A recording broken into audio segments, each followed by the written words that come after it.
Okay sir, okay, done. हाँ अब हो रहा है। हाँ स्टूडेंट्स, तो स्टार्ट करते हैं हम लोग आज। तो आज का क्लास है हमारा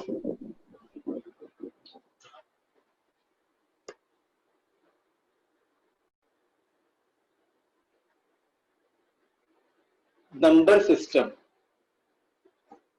ओके, नंबर सिस्टम का ऐसे तो ये जेई में कोई अलग टॉपिक नहीं है, लेकिन इसका यूज थोड़ी थोड़ी जगह आने लगता है। और मेनली नंबर सिस्टम या नंबर थ्योरी हम लोग ओलंपियाड्स वगैरह ये सब में पढ़ते हैं।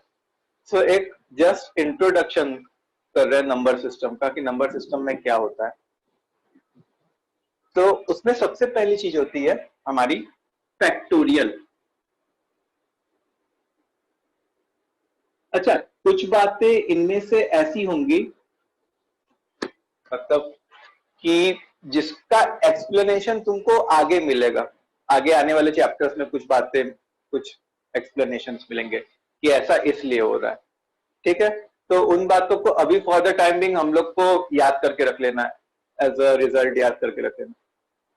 बोर्ड क्लियर नहीं है क्या?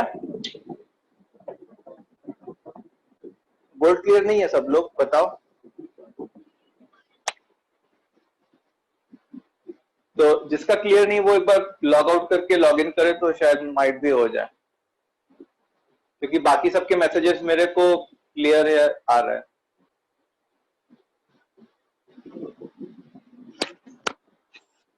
ठीक है, तो पहला टॉपिक है हमारा, अभी सेट्स अभी बहुत दिन बाद पढ़ेंगे। अभी तो सेट्स वगैरह नहीं पढ़ रहे हैं, अभी हम लोग बेसिक मैथमेटिक्स पढ़ रहे हैं, सेट्स बहुत दिन बाद पढ़ा जाएगा। अभी ऑडियो ऑडियो थोड़ा लैग कर रहा है क्या, अटक रहा है क्या बच्चों? तुम भी एक बार थोड़ा लॉग आउट करके लॉग इन करो जिसका ऑडियो अटक रहा है, शायद कुछ प्रॉब्लम हो। लॉग आउट करके लॉग इन करने से सही हो जाएगा। Okay, so let's without wasting time let's start factorial. So factorial का क्या मतलब है? जैसे अगर मैं n फैक्टोरियल लिख रहा हूं तो n factorial will mean product of n consecutive natural number. n factorial का क्या मतलब होता है? Product of n consecutive natural number. ठीक है, जैसे मान लो if I say 2 factorial, it means 1 into 2, which is 2. If I say 3 factorial, it means 1 into 2 into 3, 6. If I say 4 factorial, it means 1 into 2 into 3 into 4. This is 24. If I say 5 factorial, it means 1, 2, 3, 4, 5. This is 120.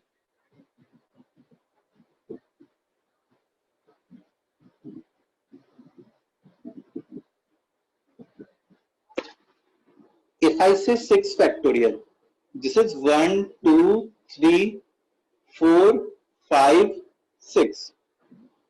This is 720. अगर मैं 1 factorial बोलूं तो वो 1 बनेगा। अच्छा, 0 factorial उसको भी हम लोग 1 बोलते हैं। ठीक है, 0 फैक्टोरियल को भी क्या बोलते हैं हम लोग? 1 बोलते हैं। तो ये सब बात तो ठीक है, डाइजेस्ट कर ले रहे हैं। 0 फैक्टोरियल को 1 क्यों बोलते हैं, इसको हम लोग आगे एक चैप्टर आएगा हमारा, permutation and combination. Over there we will learn why do we say 0 factorial as 1. क्या हो गया?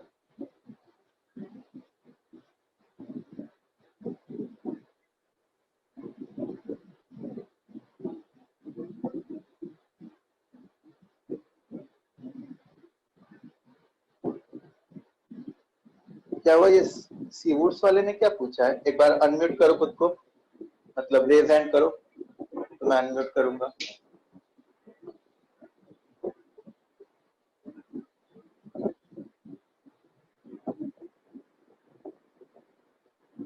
हाँ बोलो। और सर यहाँ पर एक ग्रुप चैट में एक सर ने लिखा है, today's maths lecture is not for bio students. Bio students मतलब ऐसे बायो वाले स्टूडेंट्स मैथ्स नहीं लेते ना? और सर पर अभी जिनने पीसीएम भी लिया है उनके लिए भी नहीं है मतलब? नहीं, वो लोग अटेंड कर ले, नो इशू। अच्छा ओके सर, ठीक है। मेरे को ऐसा लगा कि शायद बायो स्टूडेंट्स वो होंगे जो पीसीबी लेते हैं। अच्छा ओके सर, ठीक है। ठीक है, तो जो भी तुम्हारे ऐसे पीसीएमबी वाले उनको इन्फॉर्म कर सकते हो, they can attend the lecture. Okay sir, thank you.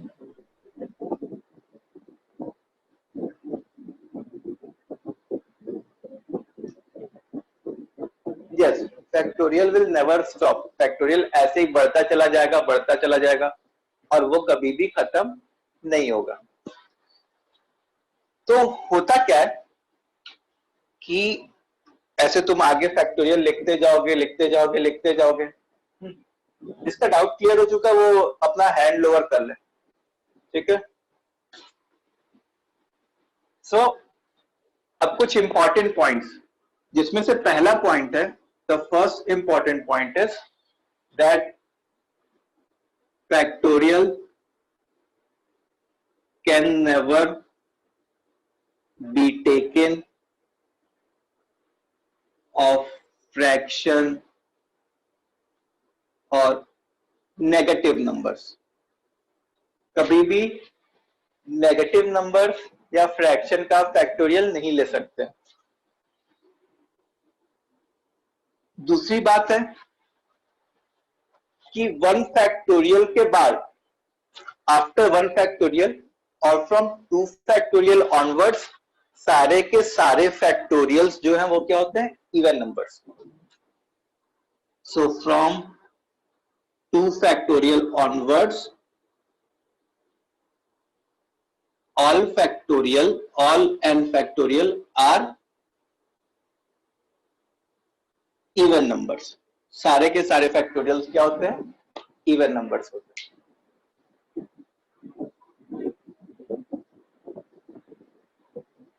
हाँ बोलो सर। वो आपने उधर क्या लिखा है फर्स्ट पॉइंट में, लास्ट लाइन में क्या लिखा है? नेगेटिव ना और fraction. Factorial can never be taken of fraction और ऑफ नेगेटिव नंबर्स। ओके।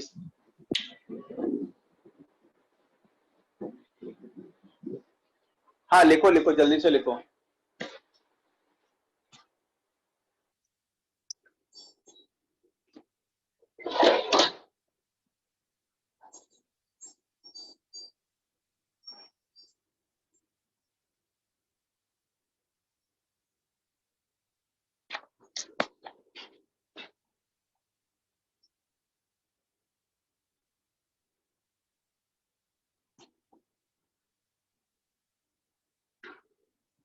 चलो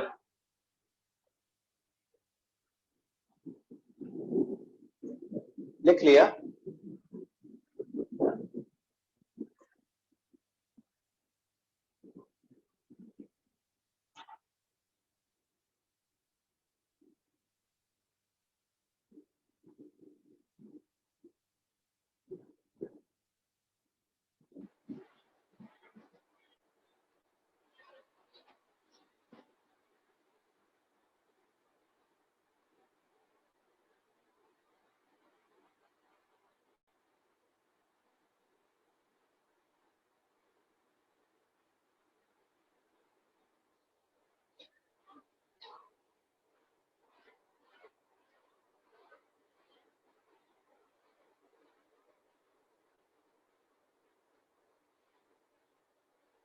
लिख लिया? ओके। सो हम लोग को क्या करना है कि हम लोग को 6 फैक्टोरियल तक की वैल्यूज याद करके रखती हैं। उसके बाद भी वैल्यूज आएगी, बट ठीक है, उसको छोड़ दिया। अब आगे देखो,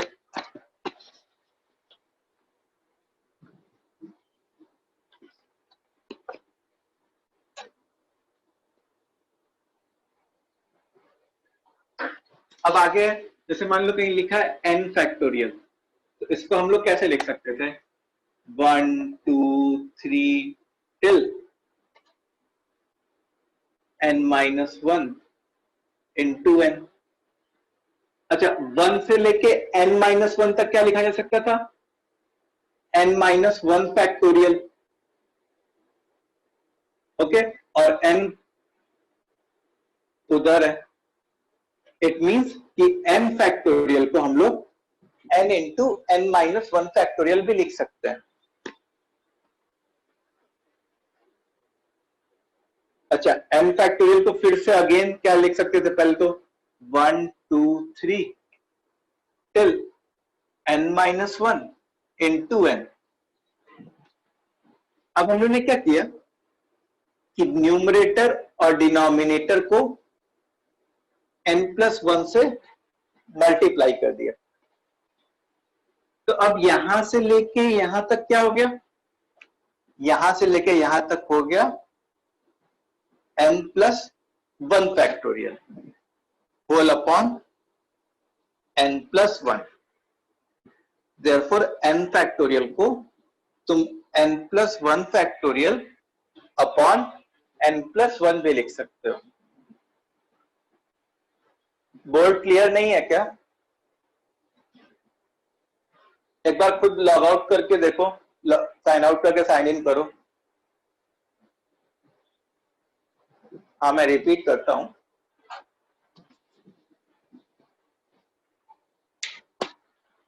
n फैक्टोरियल को हम लोग क्या लिख सकते हैं? 1 2 3 टिल n तक।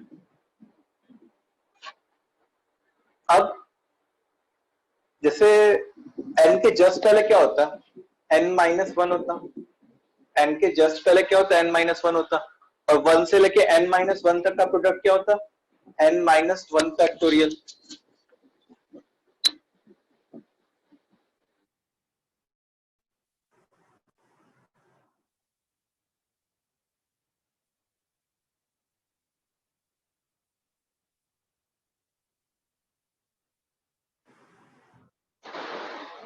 तो इसका क्या मतलब है?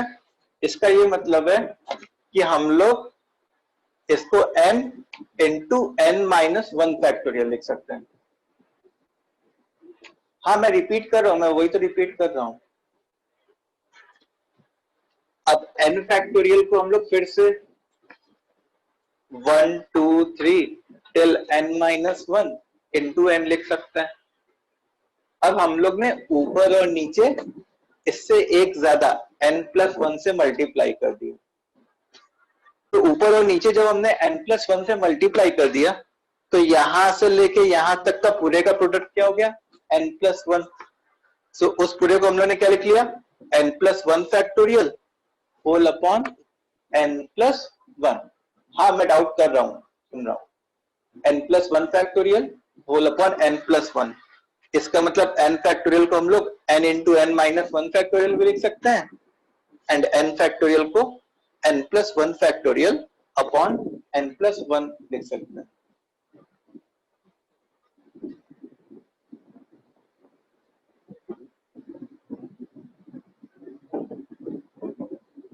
सर, हाँ, आपने दूसरा फॉर्मूला लिखा है कि n factorial is equal to n into n minus 1 factorial, बराबर? तो n माइनस 1 फैक्टोरियल मतलब जो n माइनस 1 जो भी है उसका फैक्टोरियल इंटू n होगा ना? हाँ, हाँ। अच्छा, ओके, क्लियर हो गया। ऐसा नहीं, मैंने ऐसा नहीं लिखा कि ये है, ऐसा नहीं है। n इंटू 12 फैक्टोरियल इसी का है, n माइनस 1 का ही है। या फैक्टोरियल का एक ये भी साइन होता है, ये वाला भी फैक्टोरियल का साइन होता है। ठीक है, तो ये वाला जो फैक्टोरियल का साइन है वो कैसे कर सकते हो? ऐसे। और किसको डाउट था? और किसी को डाउट था क्या?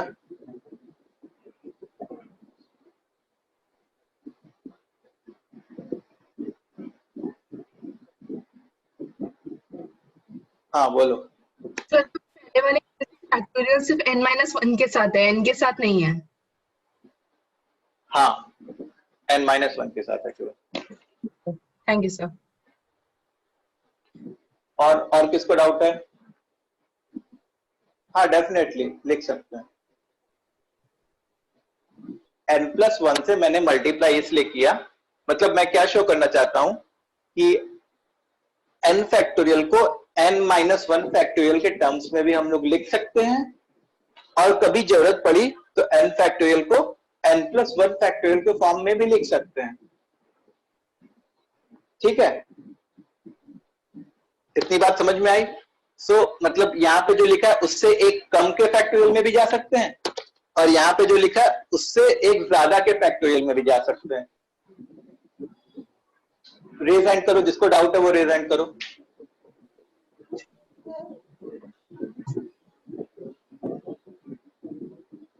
हाँ बोलो। Sir n into n-1 factorial का भी कुछ फॉर्मूला होता है क्या? अगर नहीं, मैं नहीं, का फैक्टोरियल लूंगा तो पूरे चीज क्या का कह रहे हो? फैक्टोरियल लूंगा, अगर मैं n इंटू n-1 पूरी चीज का फैक्टोरियल करूंगा तो उसका कोई फॉर्मूला होता है क्या? नहीं, उसका कोई ऐसा फॉर्मूला नहीं। और a+b फैक्टोरियल का भी कोई फॉर्मूला नहीं होगा? नहीं, उसका भी कोई फॉर्मूला नहीं। अच्छा ठीक है, थैंक यू सर। हाँ,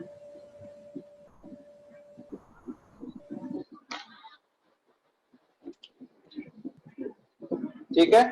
तो हम लोग ने इस चीज में ये सीखा कि n फैक्टोरियल को हम लोग n इंटू n-1 फैक्टोरियल भी लिख सकते हैं, एंड n फैक्टोरियल को n+1 फैक्टोरियल अपॉन n+1 लिख सकते हैं।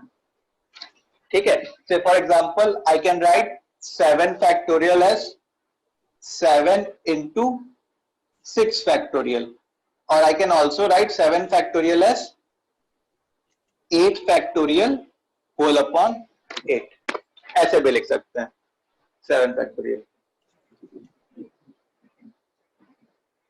ठीक है, समझ में आया?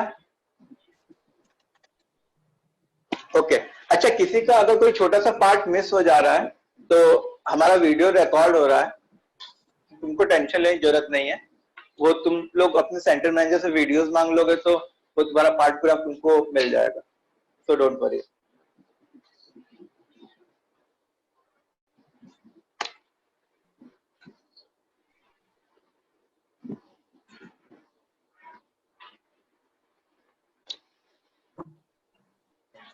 ओके, अब देखो इसके ऊपर एक क्वेश्चन है। क्वेश्चन क्या है? ऐसा क्वेश्चन है, थोड़ा दिमाग वाला क्वेश्चन है, मतलब अच्छे लेवल का question. 695 is equal to a1 into 1 factorial plus a2 into 2 factorial plus a3 into 3 factorial, a4 into 4 factorial plus a5 into 5 factorial. Okay, where ai is a whole number, ai मतलब a1, a2, a3, a4, a5, and ai is between 0 to I. ai is between 0 to I. Then find a1, a2, a3, a4, a5। तो हम लोग को ये find करना है a1, a2, a3, a4, a5। ai मतलब subscript, जैसे i की वैल्यू 1 डाल दोगे तो you will get a1, i की वैल्यू 2 डाल दोगे यू विल गेट a2। वैसे ही i की वैल्यू यहां डालोगे तो उससे ये पता चलेगा कि a1 जो है वो 0 से 1 के बीच में कुछ हो सकता है, a2 जो है वो 0 से 2 के बीच में कुछ हो सकता है, a3 जो है वो 0 से 3 के बीच में कुछ हो सकता है।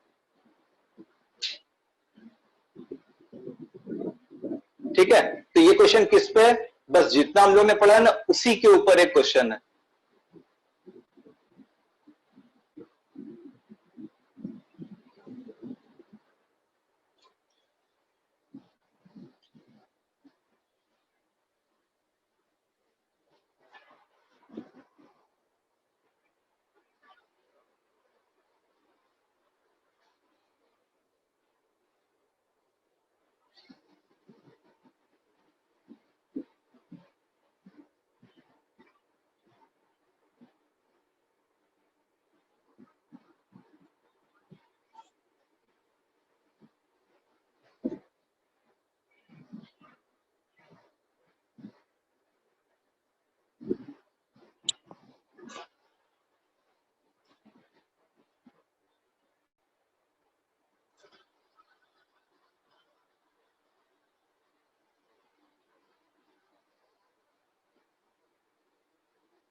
सो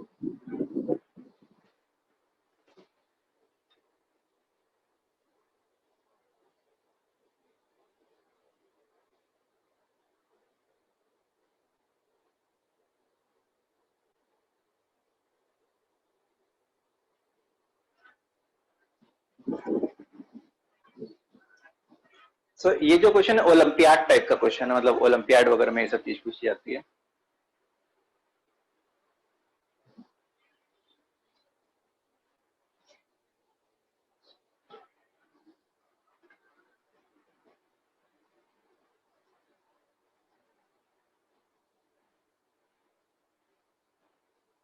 थोड़ा ट्राई तो करो, सॉल्व तो मैं करूंगा ही यार। थोड़ा सोचो, दिमाग लगाओ, 5 मिनट टाइम है, थोड़ा ब्रेनस्टॉर्मिंग करो। देखो जब तक तुम खुद ब्रेनस्टॉर्मिंग नहीं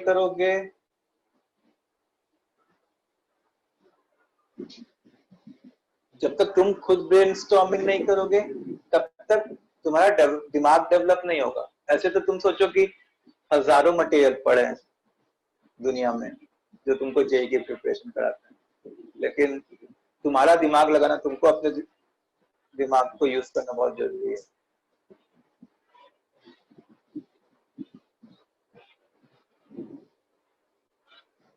A1, A2, A3, A4, A5 will be few numbers. Yes, few different numbers. हो सकता है कि दोनों सेम भी हो जाए, कोई दो सेम भी हो जाए, ऐसा जरूरी नहीं है। लेकिन कुछ A1 की वैल्यू आएगी, कुछ A2 की वैल्यू आएगी।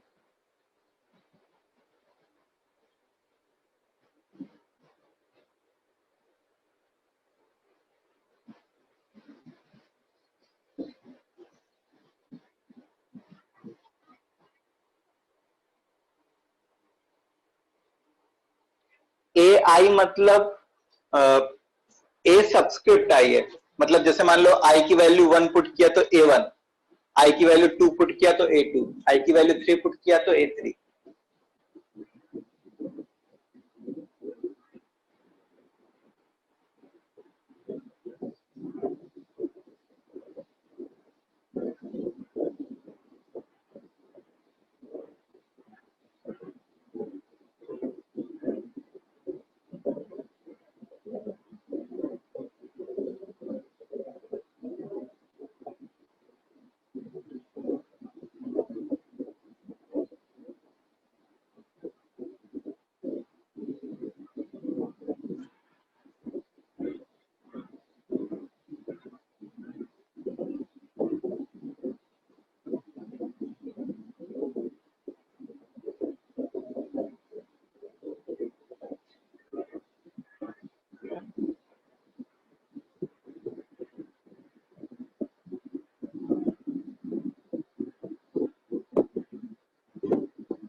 नहीं, ऐसा कुछ बोला नहीं कहते यार इन्हें भी। चलो मैं बताता हूं। अब देखो, इसको ध्यान से सुनेंगे सब लोग, ध्यान से नहीं सुनेंगे तो नहीं आएगा समझ में। देखो यहां पे जो इंफॉर्मेशन लिखी है, तो जैसे मान लो I की वैल्यू 1 पुट करूं, मतलब A1 जो है वो 0 से 1 के बीच में है, इसका मतलब, और A1 होल नंबर है, मतलब A1 की दो पॉसिबिलिटी है, या तो 0 या तो 1। आवाज नहीं आ रही क्या? आवाज आ रही है?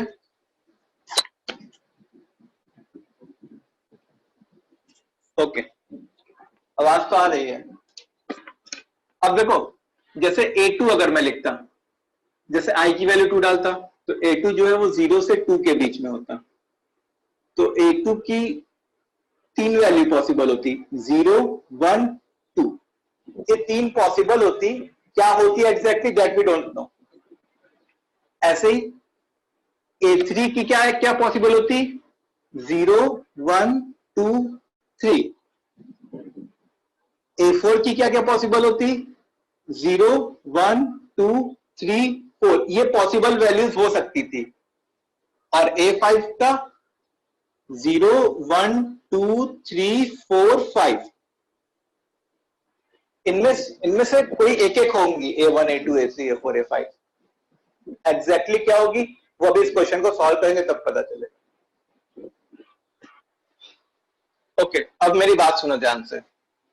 जैसे लिखा है 695 is equal to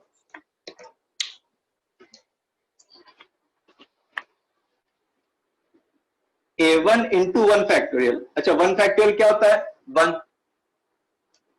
A2 into 2 factorial, A3 into 3 factorial, A4 into 4 factorial, A5 into 5 factorial.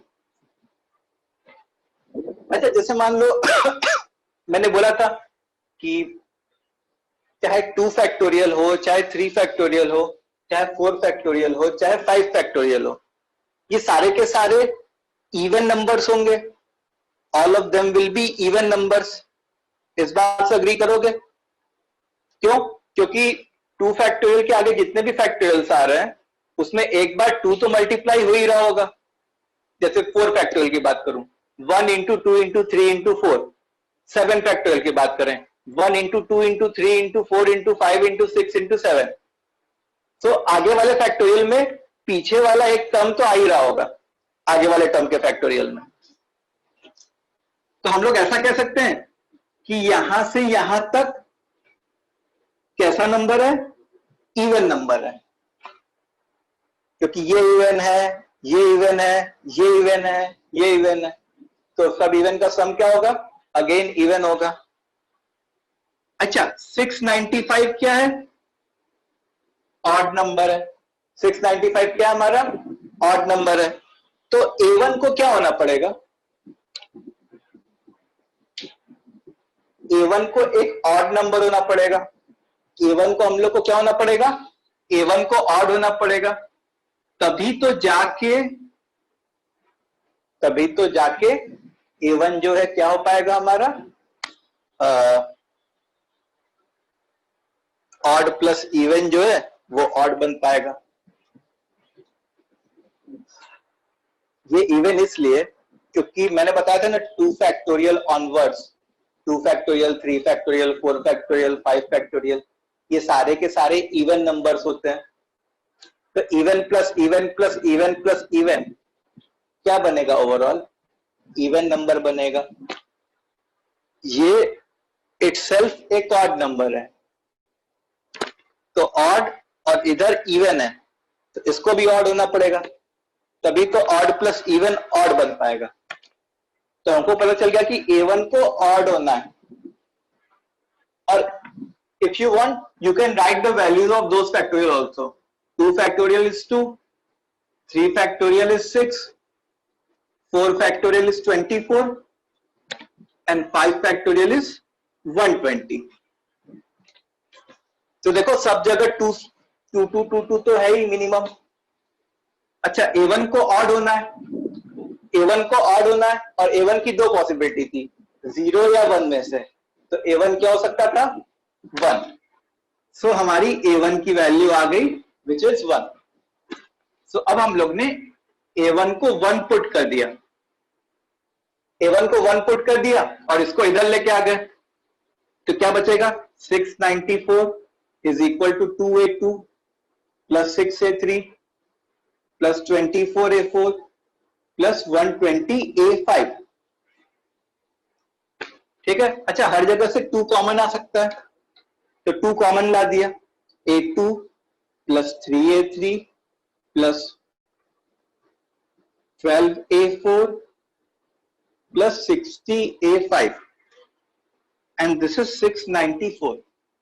Okay, अब 2 से तुम डिवाइड करो तो ये क्या आएगा, 347 is equal to A2 plus 3a3 plus 12a4 plus 60a5।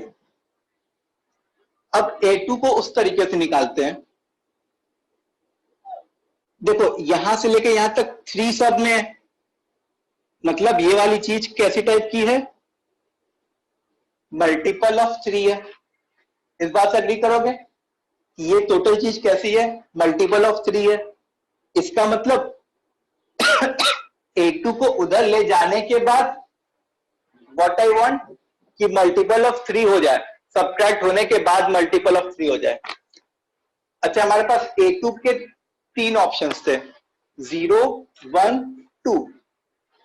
तो जब तुम जैसे मान लो a2 को 0 रखते, अगर तुम a2 को 0 रखते तो केवल तुम्हारा 347 बनता। अच्छा, 347 is not divisible by 3। a2 को 1 रखते तो 346 बनता, that is also not divisible by 3। a2 को 2 रखते तो 345 बनता, that is divisible by 3। Okay, अच्छा हम लोग को क्या इंश्योर करना है कि वो डिविजिबल बाय 3 हो जाए। तो a2 को हम लोग को क्या रखना पड़ेगा, 2। कोई ऐसा है जिसको समझ में नहीं आ रहा है, एक बार रेज हैंड करो, शर्माने की जरूरत नहीं है।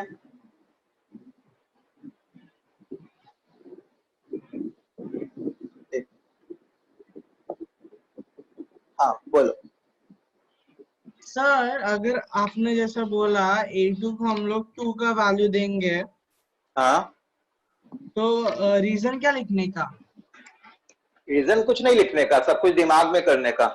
नहीं, अगर एग्जाम जो भी है वो रीजन लिखना जरूरी है या नहीं? क्योंकि हम लोग कोई भी वैल्यूज ले सकते, तो अचानक मैंने 2 लिया तो मेरे को बताना तो पड़ेगा ना कि मैंने 2 क्यों लिया। हाँ, तुमको बताना पड़ेगा 2 क्यों लिया, क्योंकि 2 लेने के बाद ये 345 बन रहा था, और 345 दैट इज डिविजिबल बाय 3 होगा, और हम लोग को इधर भी डिविजिबल बाय मल्टीपल ऑफ 3 ही चाहिए।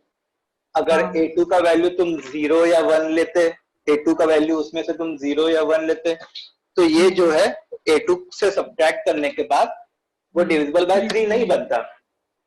इसलिए तो हम लोग चाहे तो रीजन भी लिख सकते हैं ना? डेफिनेटली रीजन लिख सकते हो। Okay, thank you.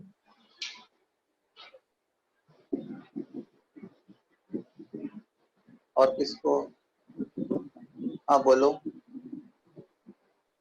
सर ये वाला तरीका बहुत लंबा हो रहा था, तो मैंने क्या किया, मैंने हर चीज में उसकी मैक्सिमम वैल्यू पुट कर दी। अच्छा, उसके बाद मैंने 695 उसके बाद ये थोड़ा 695 से थोड़ा बड़ा हो रहा था, तो मैंने उसमें से 695 सब्ट्रैक्ट कर दिया। अच्छा, फिर 24 बचा मेरे पास, मतलब 24 कम होना चाहिए था, तो मैंने a4 का वैल्यू 4 की जगह 3 डाल दिया। अच्छा, बस सर फिर आंसर आ गया। चलो ठीक है। और किसको क्या डाउट है, और किसी को डाउट है क्या? पनवेल, हाँ बताओ। सर a1 की वैल्यू ऑड है तो 3 भी ले सकते हैं ना? नहीं, यहाँ पे हमको मेंशन किया गया है ना कि a1 जो है वो 0 या 1 ही हो सकता है। सर पर क्वेश्चन में तो i दिया था, i कुछ भी ले सकते हैं। बेटा जो यहाँ पे लिखा है सेम चीज यहाँ पे लिखी है ना, तो अगर मैं a1 लिखना चाहता तो यहाँ पे भी मेरी अपर लिमिट तो 1 ही हो सकती थी ना। Yes sir. ठीक है, ऐसे ही a2 के लिए अपर लिमिट 2 हो सकती थी, a3 के लिए अपर लिमिट 3 हो सकती थी, a4 के लिए अपर लिमिट 4, a5 के लिए अपर लिमिट 5। ठीक है, ओके। तो यहां से a2 क्या आ गया हमारा 2। अब a2 को हम लोग ने 2 पुट कर दिया, अब a2 2 पुट हो गया तो 345 हो गया, is equal to 3 times a3 plus 4a4 plus 20a5। अब 3 को डिवाइड कर दिया, तो 3 को डिवाइड किया तो 115 इज इक्वल टू a3। अब देखो इन दोनों में 4 कॉमन ले लिया, 4 टाइम्स a4 प्लस 5a5 तो इधर जो है वो मल्टीपल ऑफ 4 है, इधर क्या है, मल्टीपल ऑफ 4। तो हम लोग को क्या चाहिए, A3 में भी A3 कुछ ऐसा लेना चाहिए जिससे लेने के बाद left hand side multiple of 4 बन जाए। तो A3 हम लोग को क्या लेना चाहिए बताओ, 0 1 2 3 में A3 क्या लेना चाहिए, 3। तो A3 को हम लोग ने 3 ले लिया। अब 3 इधर लेके आ गए तो कितना बचा, 1 1 2, 4 टाइम्स A4 प्लस 5A5। सो A4 प्लस 5A5 हमारा हो गया 112/4 which is 28, which is 28। अच्छा, इधर मल्टीपल ऑफ 5 है तो A4 को इधर ले जाने के बाद भी मल्टीपल ऑफ 5 होना चाहिए। तो A4 को मेरे को क्या पुट करना चाहिए जिससे मल्टीपल ऑफ 5 हो जाए, 3। तो A4 को हम लोग ने 3 पुट कर दिया। अब 3 इधर पुट कर दिया तो 25 इज इक्वल टू 5A5। अब 5A5 के बाद A5 की वैल्यू अपने आप क्या आ गई, 5 आ गई।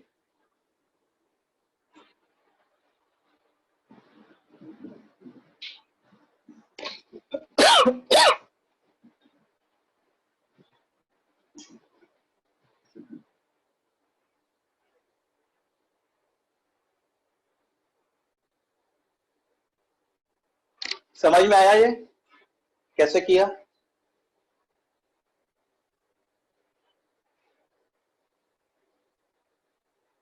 हाँ, मैं एक और क्वेश्चन सेम टाइप का दूंगा, सिमिलर टाइप का। बस पहले ये बताओ कि is it clear how we did this question?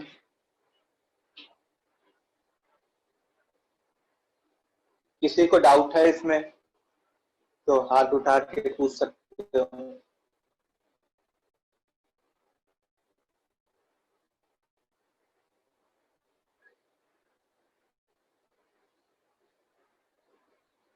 Video unclear आ रहा है यार, वीडियो अनक्लियर पता नहीं, मतलब मेरे एंड से प्रॉब्लम नहीं लग रही क्योंकि बाकी सबको वीडियो सही जा रहे हैं। बाकी सबको वीडियो सही जा रहे हैं कि क्लियर आ रहा है? कितने लोग को वीडियोस क्लियर नहीं आ रहा है? कितने लोग को क्लियर नहीं आ रहा है? बस वो लोग कमेंट करो जिन जिन लोग को भी नहीं आ रहा है क्लियर। 1 2 3 तीन बच्चों को क्लियर नहीं आ रहा है, बाकी सब 3 या 4 बच्चों को, बाकी सबको क्लियर आ रहा है। तो शायद कुछ तुम्हारे एंड से कुछ प्रॉब्लम होगी। एक बार साइन आउट करके साइन इन करो, माइट बी।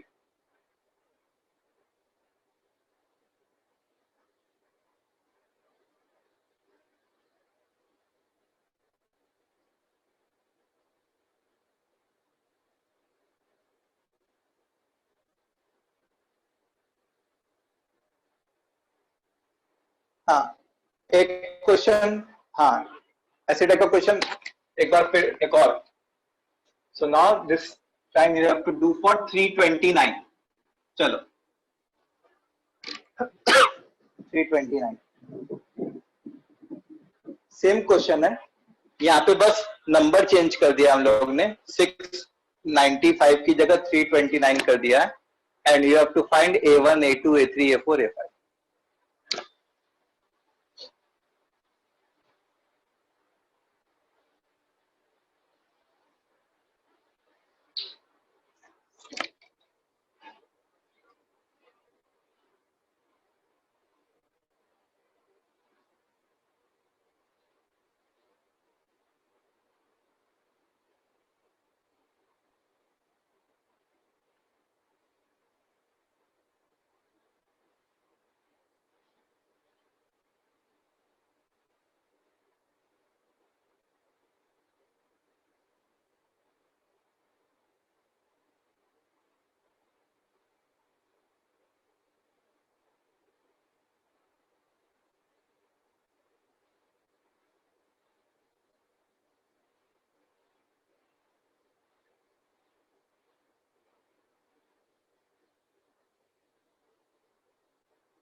चलो बहुत लोगों के आंसर आ गए, सो लेट्स डू इट।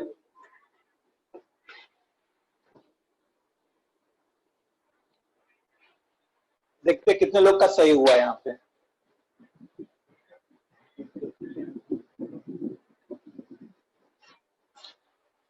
सो पहला है 329 is equal to A1 plus 2A2 plus 6A3 plus 24A4 plus 120A5। अच्छा, यहां से यहां तक तो इवन नंबर है, मतलब A1 को भी इवन होना पड़ेगा। A1 को क्या होना पड़ेगा? इवन होना, सॉरी A1 को ऑड होना पड़ेगा। ये ऑड है तो A1 को ऑड होना पड़ेगा। तो ऑड क्या हो सकता है? 1 1। इसका मतलब यहां पे तो 1 आ गया। अब A1 को मैंने 1 पुट कर दिया, अब ये 1 इधर आता, 328 2 times A2 plus 3A3 plus 12A4 plus 60A5। अब 2 को नीचे भेज दिया, 164 A2 plus 3 times A3 plus 4A4 plus 20A5।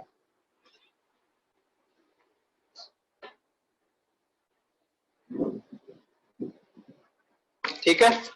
अच्छा, इधर मल्टीपल ऑफ 3 है, तो यहां पे पुट करने के बाद भी हम लोग को मल्टीपल ऑफ 3 चाहिए। तो 6 4 10 11, तो 2 घटाना पड़ेगा, 162। तो A2 को हम लोग को क्या लेना पड़ेगा? यहाँ पे 2। A2 को we will have to take 2। So A2 को 2 ले लिया, तो 162 is equal to 3 times A3 plus 4A4 plus 20A5। अब 3 से डिवाइड किया तो we will get 54 is equal to A3 प्लस 4 times A4 plus 5A5।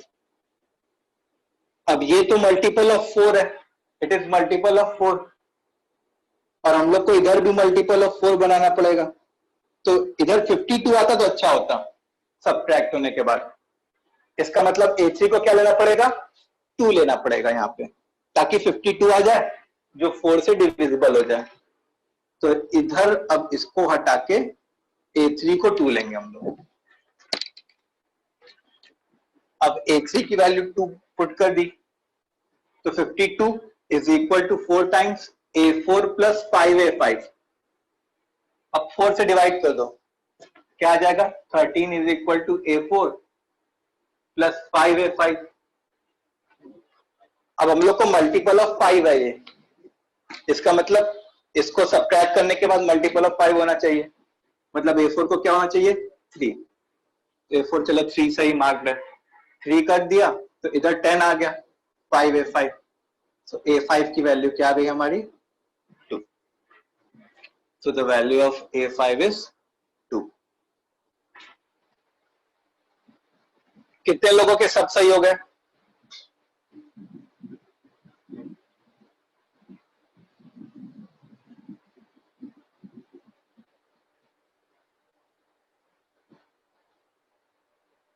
Good, very good.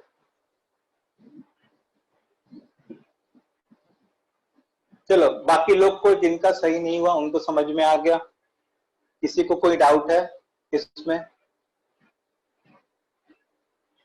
समझ में आ गया?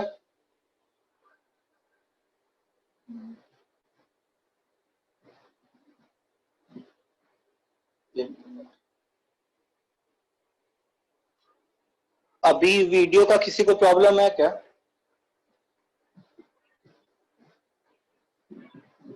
ठीक है, चलो।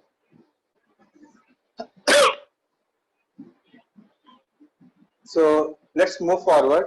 अब हम लोग आगे बढ़ते हैं और किया जाए फैक्टोरियल पे, different type of questions factorial पे।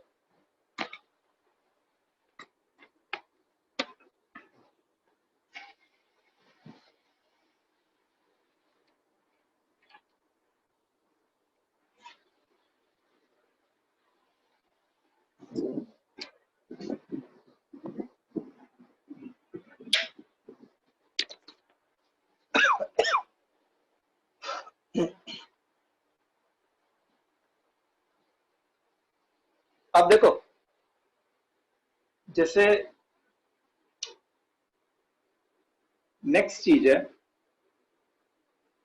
कि prime factorization of n factorial, ये नेक्स्ट टॉपिक है। In fact prime factorization of what, n factorial.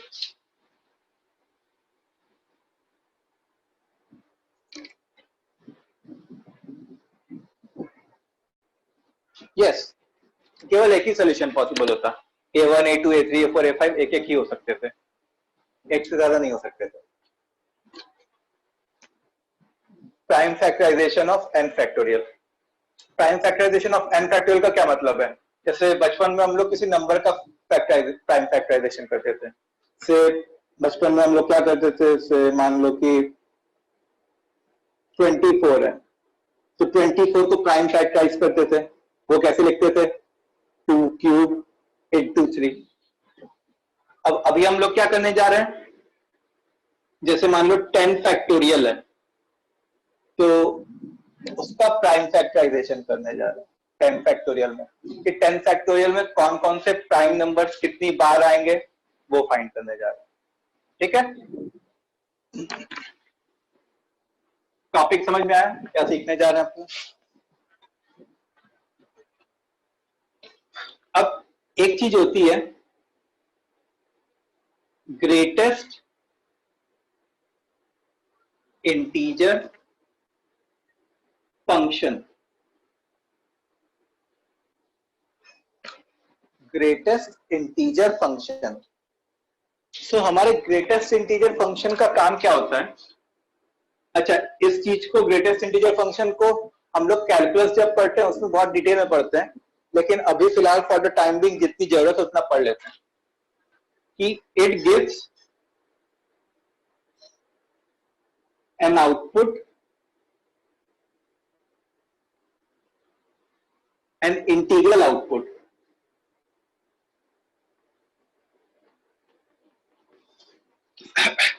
Which is less than or equal to the input, which is less than or equal to the input. ठीक है. अच्छा, इसको denote कैसे करते हैं? एक ब्रैकेट से. जैसे मान लो कि अगर मैं ग्रेटेस्ट इंटीजर ऑफ 2.7 ले रहा हूं, ये वाली चीज, इसका क्या मतलब है? इसका ये मतलब है कि 2.7 से जस्ट छोटा वाला इंटीजर कौन सा होता? 2 होता. वो लिखते हैं. अगर मैं ग्रेटेस्ट इंटीजर ऑफ 7 ले रहा हूं, अगर इस ब्रैकेट के अंदर खुद एक इंटीजर है तो फिर वही आउटपुट आएगा. इसके अंदर अगर खुद एक इंटीजर है तो वही आउटपुट आएगा. और इसके अंदर अगर कोई फ्रैक्शन या डेसिमल है तो उस नंबर से जस्ट छोटा वाला इंटीजर आउटपुट आएगा. जैसे मान लो ग्रेटेस्ट इंटीजर ऑफ 3.1, बताओ क्या होगा? Greatest integer of 3.1 3. Greatest integer of 8.99, वो क्या होगा? 8.99 का ग्रेटेस्ट इंटीजर क्या होगा? 8 होगा. 9 नहीं होगा. हम लोग राउंड ऑफ नहीं कर रहे. हम लोग उस नंबर से जस्ट छोटा वाला इंटीजर बोल रहे हैं. तो 9 तो उससे बड़ा वाला इंटीजर हो गया ना. अच्छा, ग्रेटेस्ट इंटीजर ऑफ -5, ये क्या होगा?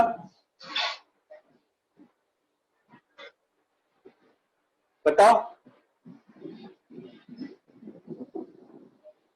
-5 का ग्रेटेस्ट इंटीजर क्या होगा? -5 ही होगा, क्योंकि ये भी तो खुद एक इंटीजर ही है ना. This is also an integer. Greatest integer का काम, ग्रेटेस्ट इंटीजर 27 नहीं लिखा, ये 2.7 लिखा है भाई. 2.7 ग्रेटेस्ट इंटीजर का काम क्या होता है कि उसके अंदर जो इनपुट लिखा है उससे जस्ट छोटा वाला जो इंटीजर है वो एज एन आउटपुट देना. ठीक है. अगर अंदर वाली चीज इंटीजर नहीं है और अगर अंदर वाली चीज खुद एक इंटीजर है तो वो जो अंदर लिखा है वही एज एन आउटपुट देना. ये इसका काम है. What would be of -5.2? बताओ, -5.2 का ग्रेटेस्ट इंटीजर क्या होगा?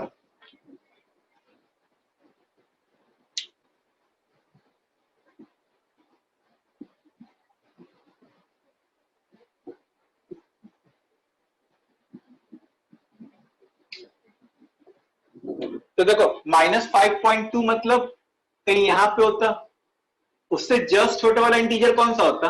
-6, क्योंकि -5 तो उससे बड़ा वाला इंटीजर होता है ना. हम लोग को जस्ट छोटे वाले इंटीजर पे जंप करना है. तो वो क्या होता? -6. वो क्या होता? -6. हम लोग राउंड ऑफ नहीं कर रहे. फिर से याद रखो, we are not doing any kind of round off. Round off करना होता तो फिर मैं राउंड ऑफ की बात करता, फिर मैं ग्रेटेस्ट इंटीजर फंक्शन डिफाइन क्यों करता?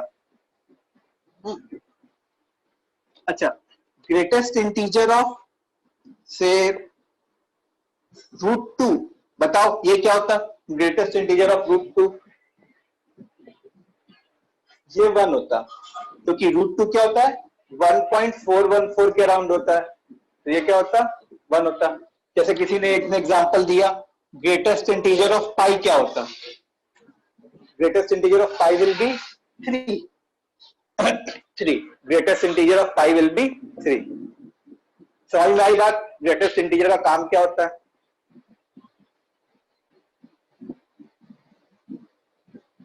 ओके. जिसको कंफ्यूजन हो रहा है पर हाथ उठाओ.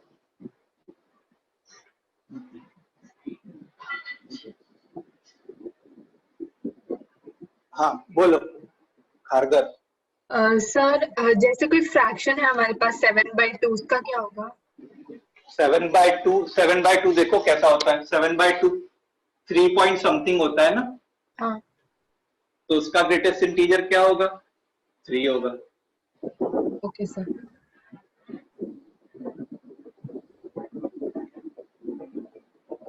और किसको डाउट था? और किसको डाउट था? भाई हाथ तो उठा लो, प्रेजेंट करो।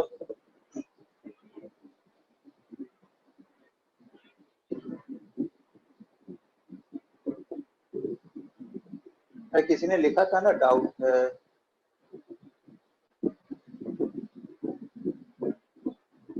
Z पनवेल T001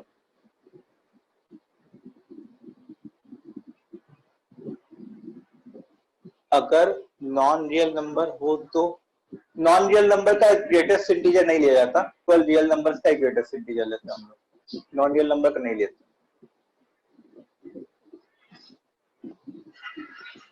एक्सप्लेन फिर से करें। एक्सप्लेनेशन में क्या है कि देखो ग्रेटेस्ट इंटीजर का काम क्या होता है कि उसके अंदर जो इनपुट है उससे जस्ट छोटा वाला जो इंटीजर है वो तुमको आउटपुट दिखा, वो तुम्हारा आउटपुट होगा। जैसे मान लो 2.7 अगर इनपुट है तो 2.7 से जस्ट छोटा वाला इंटीजर क्या होता? 2 होता, तो वो आउटपुट हो जाता है। अगर 7 है तो 7 तो खुद एक इंटीजर है, उसका आउटपुट क्या होता? 7 होता। 3.1 है, 3.1 से जस्ट छोटा वाला इंटीजर क्या होता? 3 होता। 8.99 है, उससे जस्ट छोटा वाला इंटीजर क्या होता? 8 होता।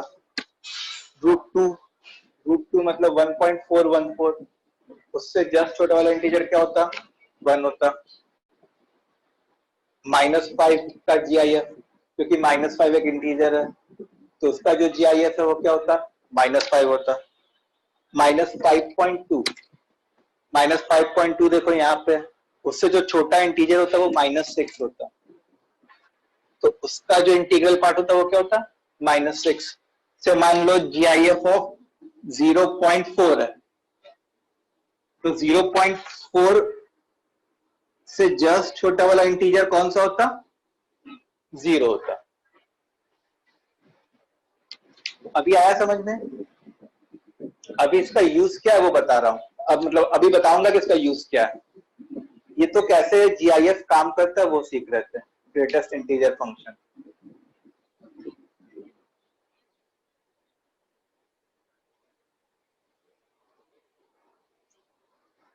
चलो तो मैं इसको रब करने जा रहा हूं।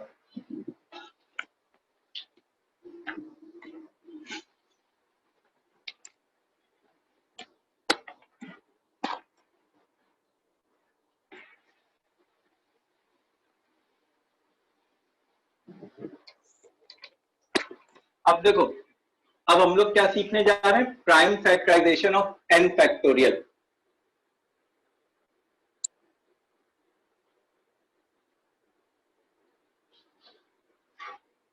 n फैक्टोरियल का प्राइम फैक्टराइजेशन क्या होना है? तो अब एक फॉर्मूला लिख रहा हूं,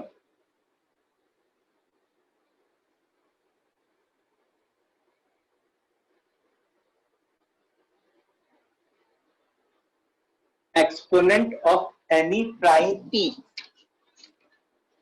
in n factorial is given by exponent of any prime p in n factorial is given by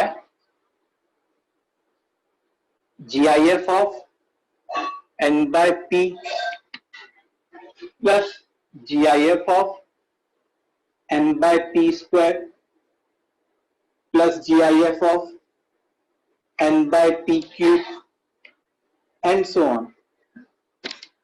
ठीक है, इस फॉर्मूले का जो प्रूफ है, इस फॉर्मूले का प्रूफ जो वो आगे आने वाले चैप्टर बाइनोमियल थ्योरम में पढ़ा जाएगा। अभी तो बस ये वाला फॉर्मूला ऐसा देखा कि exponent of any prime p in n factorial is given by GIF of n by p plus GIF of n by p square plus GIF of n by p cube and so on. मैं बता रहा हूँ, सब बता रहा हूँ. जैसे मान लो से हम लोग को 10 फैक्टोरियल को प्राइम फैक्टराइज करना है. 10 फैक्टोरियल को प्राइम फैक्टराइज करना है. तो 10 फैक्टोरियल का क्या मतलब होता?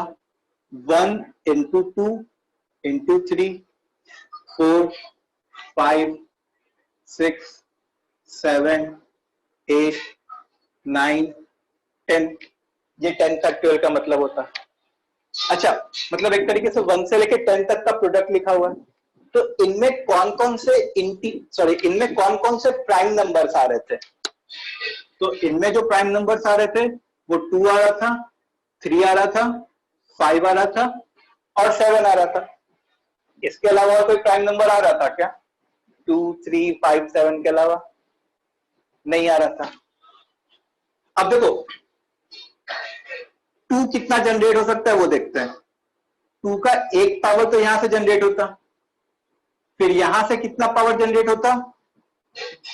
2, फिर यहां से 1, फिर यहां से 3, फिर यहां से 1.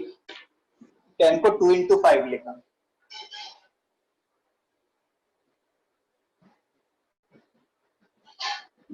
हाँ बोलो. नहीं समझा मेरे को. तो आपने 2 + 1 + 2 कैसे, क्या कुछ समझा नहीं मेरे को. देखो जैसे अगर मेरे को 2 के पावर्स फाइंड करने हैं, तो जैसे ये 2 यहां से आता और 2 कहां से आता? यहां से आता. हाँ. एक 2 यहां से आता और एक 3 भी आता. वो हम लोग 3 के समय कंसीडर करेंगे. फिर 3 और एक 2 यहां से आता. तो इनके पावर्स क्या हो रहे होते? ऐड हो रहे होते इनके पावर्स. जब टर्म्स मल्टीप्लाई होते तो पावर्स ऐड होते हैं ना. तो 2 का पावर क्या क्या हो सकता था? मतलब 1 + 2 + 1 + 3 + 1. वो मैंने लिखा. ये 2 के पावर्स होंगे जब इन सबको आपस में मल्टीप्लाई करोगे. अब वैसे ही मैं 3 के पावर्स देखूंगा. 3 का एक पावर यहां से आता, फिर यहां से एक पावर आता, फिर यहां से 2 पावर्स आते. फिर अब मैं 5 के पावर्स देखूंगा. तो 5 का एक पावर यहां से आता और एक पावर यहां से आता. और फिर मैं 7 का पावर देखूंगा. तो 7 का एक पावर यहां से आता. तो 3 4 5 6 7 8 4 2 1. इसका मतलब कि 10 फैक्टोरियल को हम लोग कैसे लिख सकते थे? 2⁸ into 3⁴ into 5 square into 7⁴ इतनी बात सबको समझ में आई? ये इस फॉर्मूला की टेक्निक से नहीं हुआ. ये तो एक जनरल मेथड था जो हम लोग बचपन से करते आ रहे हैं, कैसे प्राइम फैक्टराइजेशन करते हैं.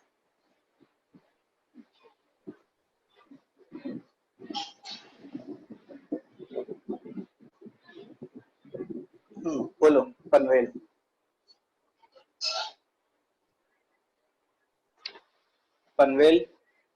पनवेल ने रेज हैंड किया था ना.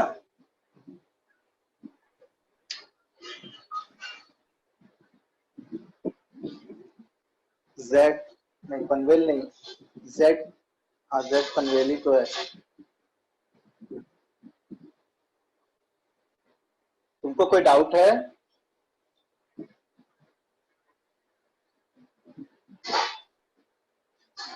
हाँ बोलो खाने. सर एक बार इसका वापस समझाओ. वैसे मेरा वीडियो लैग हो गया था तो बीच का छूट गया. कुछ ऐसा कोई एरर तुम्हारा कुछ मिस नहीं हुआ. ठीक है, मैं बस जैसे नॉर्मल तरीके से प्राइम फैक्टराइजेशन करते हैं वही बस बताया मैंने. सर वो 842 कैसे आया?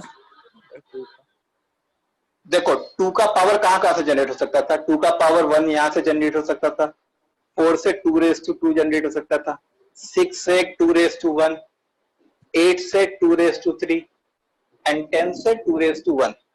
तो ये सब मल्टीप्लाई होते तो पावर्स आपस में ऐड होते ना। Yes sir. तो वैसे ही 2 का पावर आया, ऐसे ही मैंने 3 का पावर लिखा, 5 का पावर लिखा, 7 का पावर लिखा।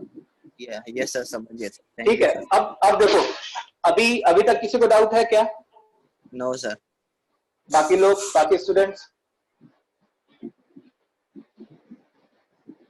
ओके, तो ये तो this was not according to this formula. अब मैं शो करूंगा कि इस फॉर्मूला के अकॉर्डिंग भी यही आता। कैसे? अब देखो,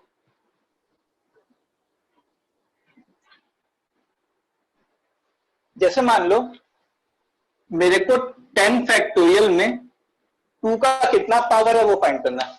आई want to find the power of 2 in 10 factorial. 2 का कितना पावर है? जैसे मान लो 2 का पावर n1 है, तो जो n है वो किसकी तरह कौन होगा? ये 10 होगा, जितने फैक्टोरियल का। तो यहाँ पे n कौन होगा? 10 होगा। जो p है वो कौन होगा? 2 होगा। ये फॉर्मूला केवल किसी प्राइम नंबर के लिए वैलिड है, कि प्राइम नंबर का पावर निकालने के लिए वैलिड है। तो देखो मैं क्या लिखूंगा? n1 will be what? Integral part of GIF of 10/2। ठीक है, n by p, where n is 10 and p is 2. GIF of 10/2 square. GIF of 10/2 cube. GIF of 10/2 raised to 4 and so on. अब देखो 10/2 कितना आता है? 5 आता है। 10/4 कितना आता है? 2.5 आता है। 10/8 कितना आता है? 1 point something आता है। अच्छा 10/16 कैसा आता है? 0 point something आता है। अच्छा इस बात से अग्री करोगे क्या? इसके आगे वाले भी अंदर 0 point something ही बनेंगे, क्योंकि 10/32 होता, 10/64 होता।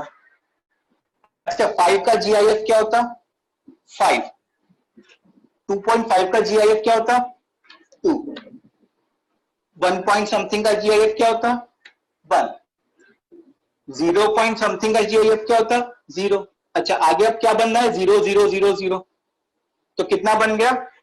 5 + 2 + 1 8। तो 2 का पावर कितना आ गया? 8 आ गया। और यहां पे भी हमारा 2 का पावर कितना आया था? 8 आया था। समझ में आया कैसे फॉर्मूला अप्लाई करना है? सबको क्लियर है? किसी को डाउट है तो फिर से एक्सप्लेन करूं।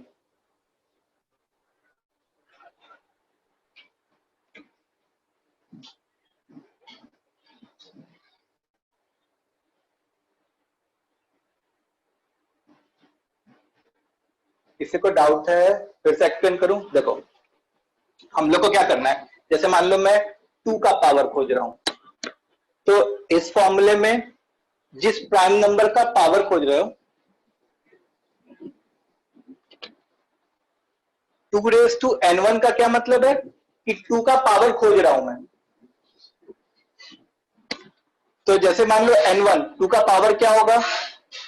जिस प्राइम नंबर का भी पावर खोज रहा हूं, तो जैसे n था 10, ये 10 था, तो 10/2 प्लस 10/2 स्क्वायर का GIF प्लस 10/2 क्यूब का GIF प्लस 10/2 रेज़ टू 4 का GIF एंड सो ऑन। 10/2 क्या हो गया? 5 हो गया। 10/4 क्या हो गया? 2.5 हो गया। 10/8 क्या हो गया? 1 point something हो गया। 10/16 क्या हो गया? 0 point something हो गया। तो 5 का GIF 5, 2.5 का 2, 1 point something का 1, आगे वाले का 0। तो ये क्या गया? अल्टीमेटली 8 आ गया। ये जो 8 नंबर आया वो क्या आया? ये 8 नंबर आया, ये वो आया कि हमारे 2 का कितना पावर होना है। 2 का पावर 8 होना है, और वो हम लोग दूसरे तरीके से भी निकाले थे कि 2 का पावर 8 होना है। अब देखो 3 का पावर, जैसे मान लो if I want to find 3 का पावर मान लो n2 है, तो हम लोग n2 कैसे लिखेंगे? GIF ऑफ 10/3 प्लस 10/3 स्क्वायर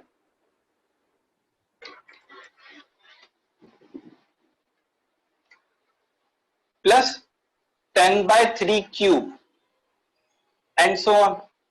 अब 10/3 मतलब 3.3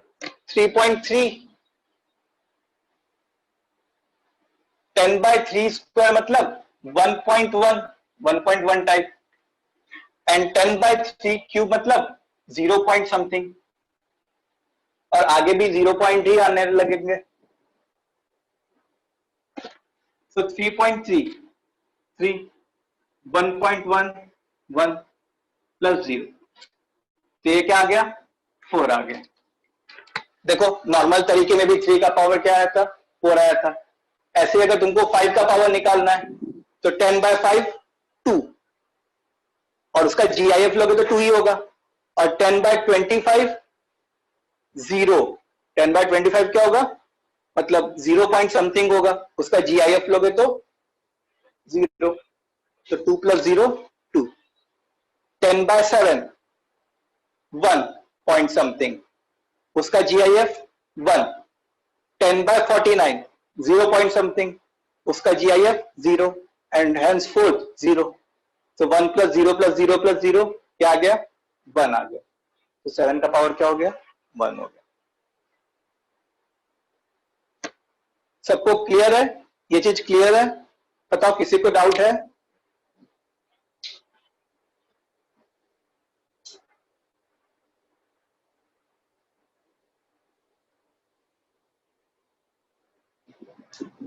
किसी को डाउट? जल्दी जल्दी बोलो, मैं रब करने वाला हूं.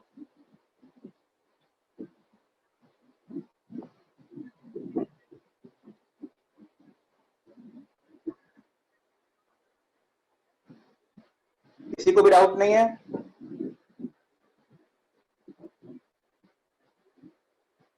हाँ, थाने SK009 बोलो. सर हाँ तुमको हाँ बोलो. सर अगर हम लोग ने ये फॉर्मूला से 5 का करेंगे तो पहले 2 आएगा, सेकंड स्टेप में 1 आएगा. 1 क्यों आएगा? देखो 10/5 फिर 10/5 स्क्वायर, 5 into 2 नहीं कर रहे, 5 स्क्वायर कर रहे हैं, तो ये 2 आ गया. एंड 10/25 कितना होता है? 0 पॉइंट समथिंग होगा, तो इसका GIF जो है वो 2 आ गया, और 0 पॉइंट समथिंग का GIF 0 आ गया. तो अल्टीमेटली क्या बना? 2 ही बना ना. Okay sir.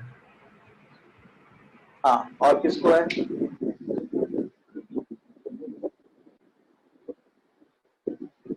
तुम बताओ.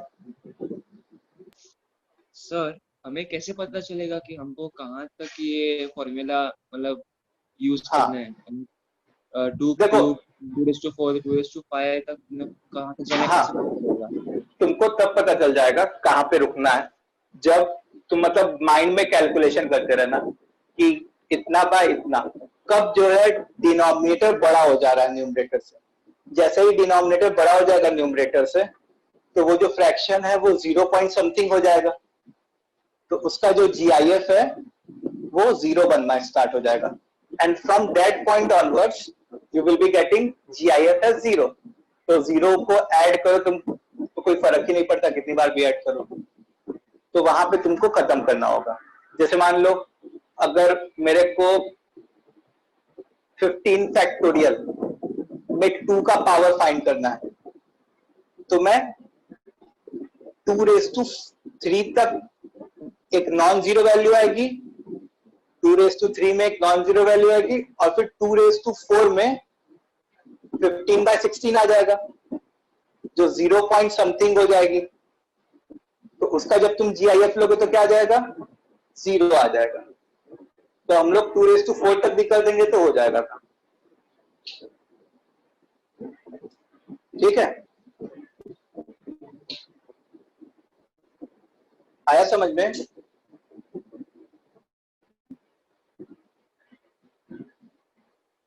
ओके, सो एक क्वेश्चन करो आप।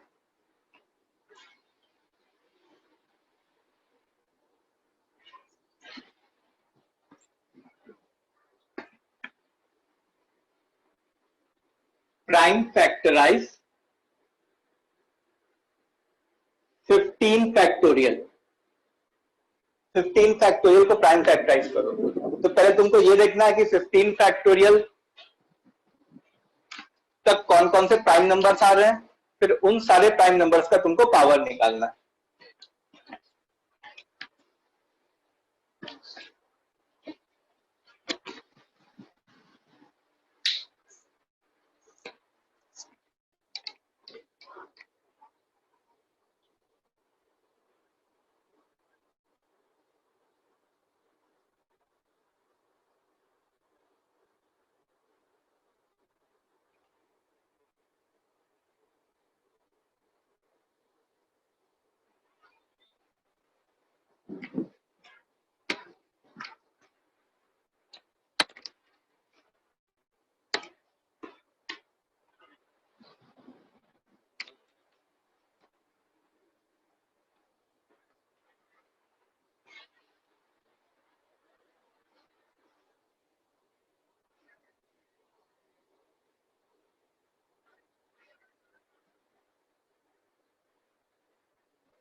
हाँ, with formula, definitely with formula. अच्छा, जिसको समझ में नहीं आया मैं इस एग्जांपल में फिर से उसको समझा दूंगा, इस क्वेश्चन को एज एन एग्जांपल।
चलो, कुछ लोगों के आंसर आ गए हमारे,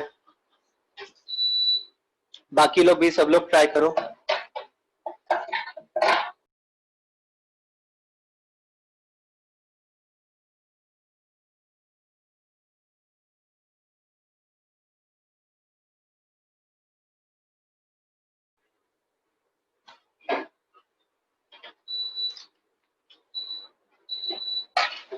ओके,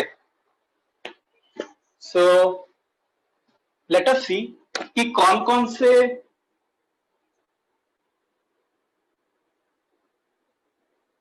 प्राइम नंबर्स होंगे। 2, 3, 5, 7, 11 एंड 13। कितने प्राइम नंबर्स होंगे? अच्छा, 2 का पावर क्या होगा? 15/2 का GIF प्लस 15/4 का GIF प्लस 15/8 का GIF। अच्छा, अब जब मैं नेक्स्ट लिखता तो वो 15/16 हो जाता। 15/16 तो वो 0 पॉइंट समथिंग होता, तो उसका GIF 0 आ रहा होता। अब देखो ये 7.5 मतलब 7, 3 पॉइंट समथिंग, 3 + 1, 7 + 3 + 1 11। अब 3 का पावर 5/3 का GI, सॉरी 15/3, 15/9 का GIF, बस। फिर 15/27,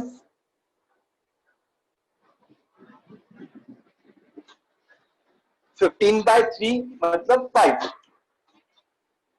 उसका GIF 5, और 15/9 1 पॉइंट समथिंग, उसका GIF 1। सो 5 + 1 6।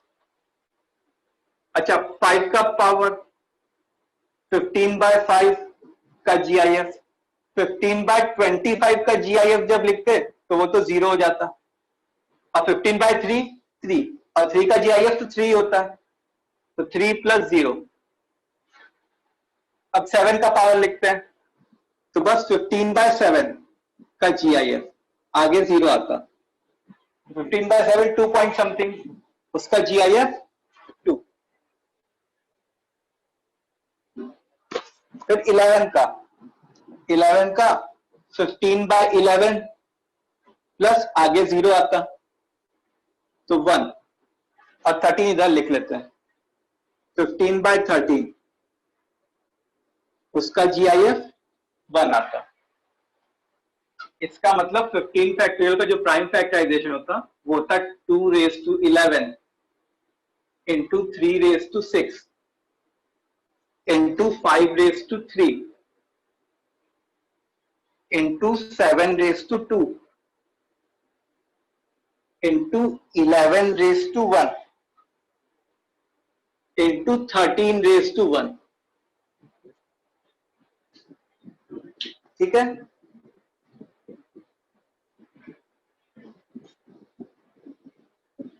हाँ अब बताओ किसको क्या डाउट है।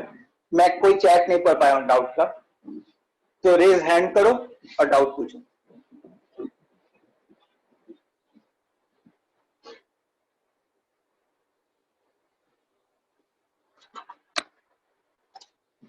किसका, किसी को डाउट नहीं है? सबने सही कर लिया? कितने लोग का सही हो गया?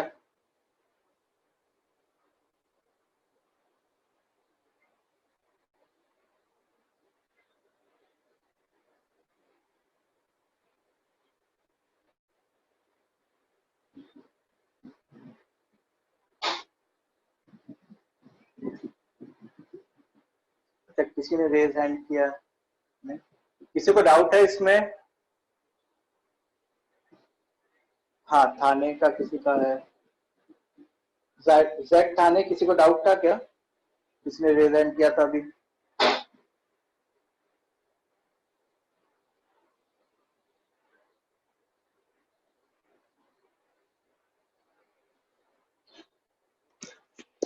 वॉइस क्लियर नहीं आ रही, एक मिनट रुको।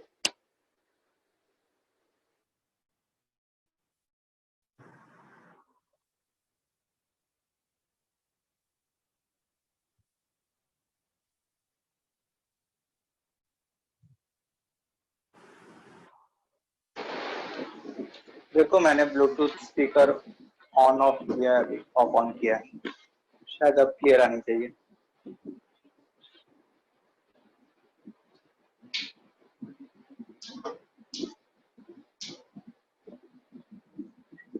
चलो ठीक है, इतना समझ में आया सबको?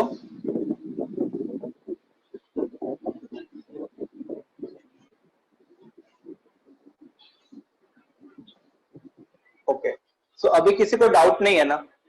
इसमें किसी को डाउट नहीं है ना? आवाज तो चलती रहेगी।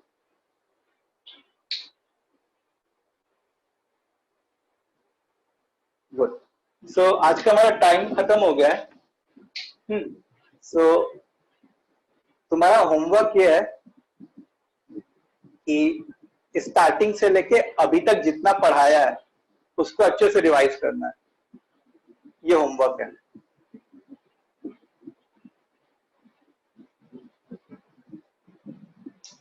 ठीक है, 85 के आगे, हाँ उसमें अब 85 टू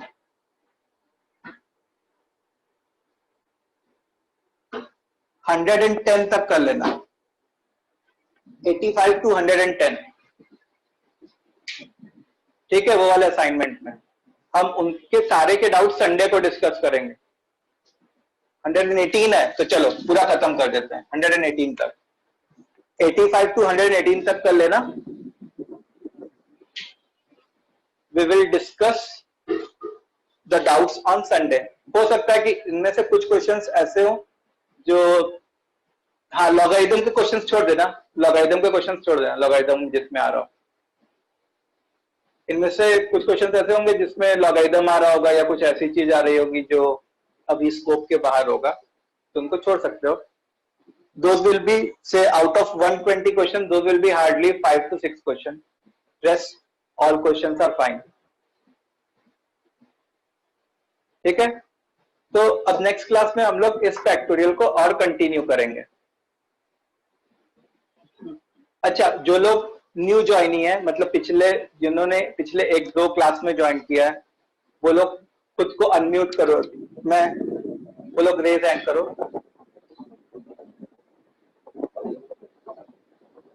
फिजिक्स वाले सर ने लॉग करने को बोला था, वो मेरी बात हुई थी उनसे।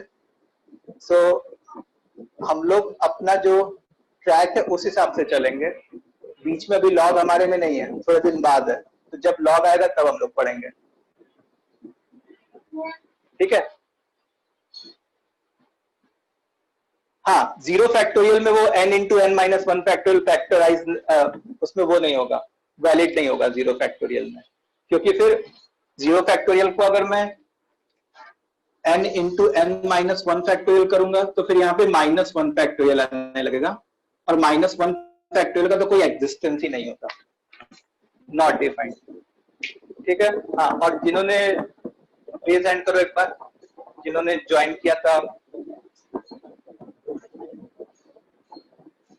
हाँ, खारकर,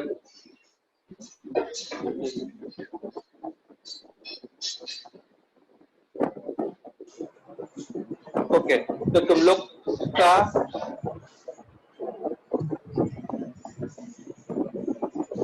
का हो गया मैथ्स का काम जो भी पेंडिंग था? नहीं सर, सब पूरा नहीं हुआ, पूरा नहीं हुआ। अच्छा, कोई नहीं, हो जाएगा, पूरा भी कंप्लीट हो जाएगा। अभी हमारा नेक्स्ट क्लास सैटरडे को है।